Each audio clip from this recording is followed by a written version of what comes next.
Alex Hughes struck his career best score while David Wainwright made his best for Derbyshire as they led a strong recovery after Leicestershire had threatened a follow-on the second day of the LV County Championship match at Grace Road. The visitors opened up with a score of 12 without loss in reply to their host 311. Paul Borrington fell in the morning second over as he edged the ball from Anthony Ireland into the hands of Greg Smith in the slips. That brought in Wayne Madsen early, and he looked in good nick as he hit a number of pleasing boundaries on a pitch which was offering some assistance to the seamers.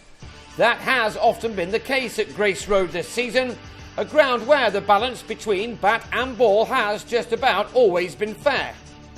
The batsmen had to be at their best, and Stephen Moore wasn't, as he was trapped in front by Ben Rain with the score on 47 for 2. These pictures show just what the batsmen were up against.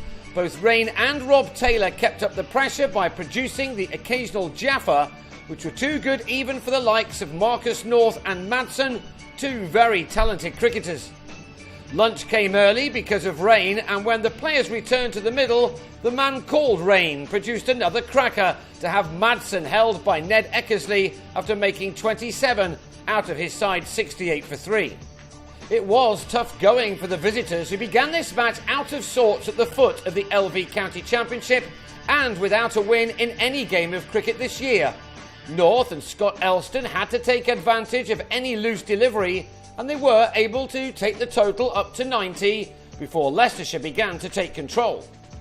Elston won't want to see his dismissal too often. Had he left this ball alone from Alex Wyatt, it may have even been a wide. Instead, the batsman tickled it behind. North did at least take the score into three figures as he moved on to 23, only to nick another very good delivery from Ireland to Niall O'Brien. When Wyatt then bowled Gareth Cross for a duck, Derbyshire were left on 115 for 6, still needing 47 runs to avoid being asked to follow on. That might not have been avoided had Hughes been given out LBW to Ireland. It must have been very close. Both Hughes and Wainwright, who came together in the 50th over, may have been pleased to see James Sykes be given a go with the ball. In his first match of the summer, he offered the occasional 4-ball, which got Hughes' innings up and running. The follow-on was avoided, and then Hughes and Wainwright looked to reduce the arrears by as much as possible. Hughes had already betted his previous best score, and he then went to his maiden first-class 50, made in his 16th innings. It was a very valuable knock for his team, which had seen Derbyshire close in on their first batting bonus point by reaching 200. Hughes had been batting for 112 balls, and that was his 8th 4. His partnership with Wainwright moved on to 91 to reduce the deficit to 105, a much better place than Derbyshire had been at one point. But when Wyatt, with the second new ball in his hands, had Hughes caught by Rain off a mistimed pull to go for 60, the home side would have still fancied finishing the innings off with a decent enough lead. But Wainwright then stepped up a gear. He'd been happy to let Hughes do the majority of the scoring when they were together, but the spinner now took on Ireland and the new Cherry. These 3-4s were hit off 3 successive deliveries, before Wainwright also began the next over from Wyatt with a couple more boundaries. That meant that he hit 5 4s off 6 balls to pass 50 for the 10th time in his career. This was his moment, a rather fortunate way to get to a half-century with a bottom edge through the slips.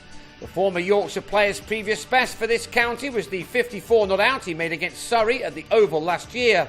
He was soon beyond that after completing his 50 off 121 deliveries.